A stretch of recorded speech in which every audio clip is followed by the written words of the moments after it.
bermakna uh,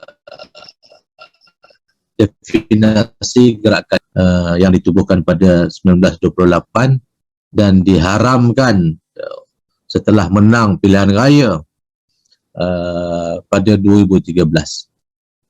Ya. Kita juga mendapat inspirasi daripada Jamaat Islami yang ditubuhkan pada 1941 dan sekarang Jamaat Islami juga berhadapan dengan masalah yang ada. Jadi apa isunya gerakan Islami dimusuhi oleh dunia barat? Apa masalah dia?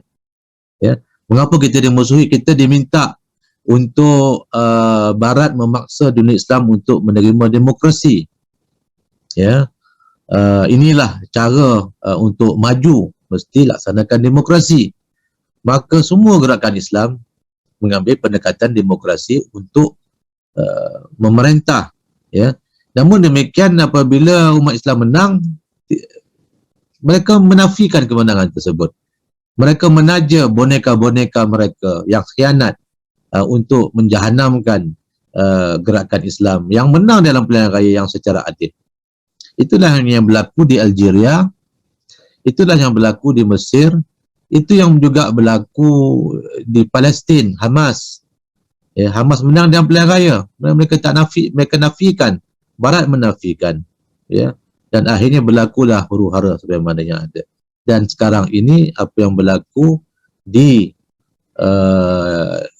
Tunisia, ya, setelah mereka menjatuhkan Ikhwan Muslimin, FJP, sekarang mereka nak menjatuhkan Tunisia.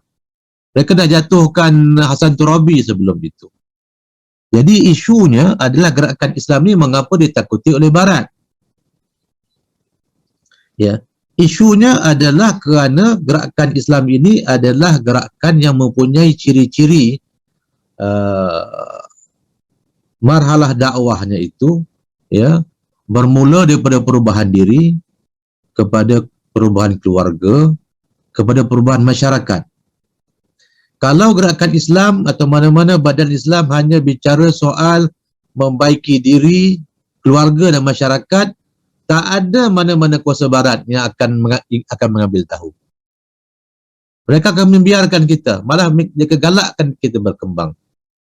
Ya, tetapi sebaik saja gerakan Islam bicara soal membina negara yang mengikut lunas-lunas Islam. Di situ bermulanya masalah gerakan Islam. Ya. Sebab apabila dunia Islam, bila gerakan Islam berjaya memerintah sebuah negara, dan ini memberi inspirasi kepada negara-negara yang lain untuk masuk ke pentas demokrasi dan berjaya memerintah, dan ternyata Arab Spring itu telah merombak dunia Timur Tengah yang kebanyakannya adalah dikuasai oleh tentera dan juga sistem beraja, yang sekiranya demokrasi itu dapat dilaksanakan, seluruh Timur Tengah itu akan dimenangi oleh gerakan Islam.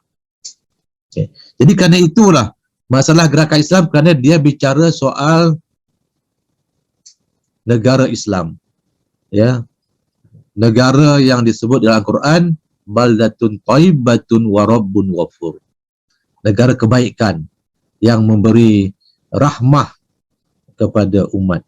Itu masalahnya, sebab seandainya umat Islam berjaya menubuhkan kerajaan, maka kerajaan-kerajaan Islam ini akan bergabung untuk membina dunia Islam yang baru, kuasa yang baru. Ini yang disebutkan sebagai kekhalifahan.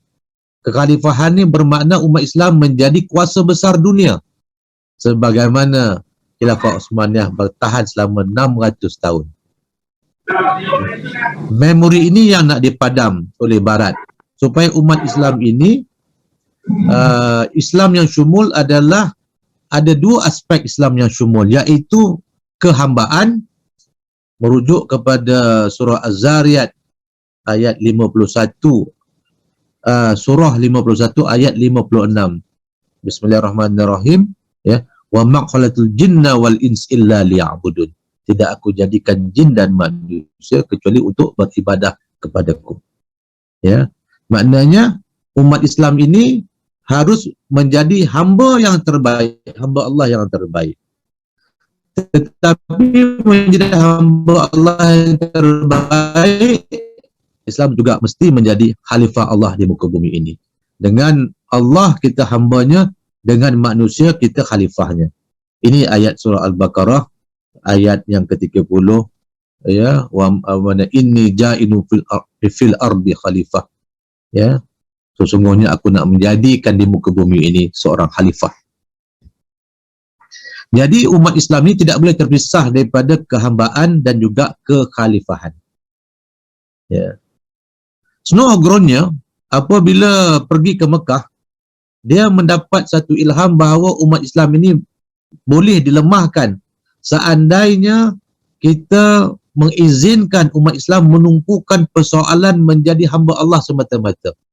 Besarkan masjid, galakkan imam-imam menunaikan ritual-ritual, ibadah-ibadah khususi. Kita jangan kacau mereka, kita besarkan mereka. Tetapi jangan izinkan mereka bicara soal kekhalifahan. Apabila umat Islam ini berbicara soal kekhalifahan, maka dia akan kembali kepada peranan yang telah dilaksanakan sejak zaman berzaman. Jadi idea kekhalifahan ini dibunuh, ya, oleh Snow-groundnya di Aceh, supaya akhirnya kelompok Islam bergaduh. Satu nak bicara soal hamba Allah dan khalifah Allah, satu nak bicara soal khalifah hamba Allah semata-mata. Jangan bicara soal kekhalifahan. Kita reda dan tunduk kepada penjajahan yang ada atas alasan kita ini lemah. Jadi idea kehambaan dan kekhalifahan ini harus menyatu, dan ini yang diperjuangkan oleh gerakan Islam. Bila bicara soal masuk demokrasi untuk melaksanakan agenda negara Islam, ya. Jadi kerana itulah ikhwan muslimin dimusuhi oleh Barat dan diharamkan. Jamaat Islami, ya, dikembirikan, ya, sehingga tidak berperanan. Kalau di Bangladesh terus diharamkan dan digantung sampai mati pemimpin-pemimpinnya tanpa kasihan, ya. Kalau di Mesir juga digantung sampai mati, tak ada kasihan, ya. Dan ini juga yang sedang mereka usahakan, formula yang sama yang sedang mereka lakukan di Tunisia pada hari ini. Dan kali ini mereka telah menggunakan boneka-boneka mereka, iaitu Mesir dan juga UAE, ya, untuk melaksanakan agenda menjatuhkan mana-mana negara demokrasi, ya, di negara Arab itu supaya dijatuh. Sebab mereka takut supaya eksperimen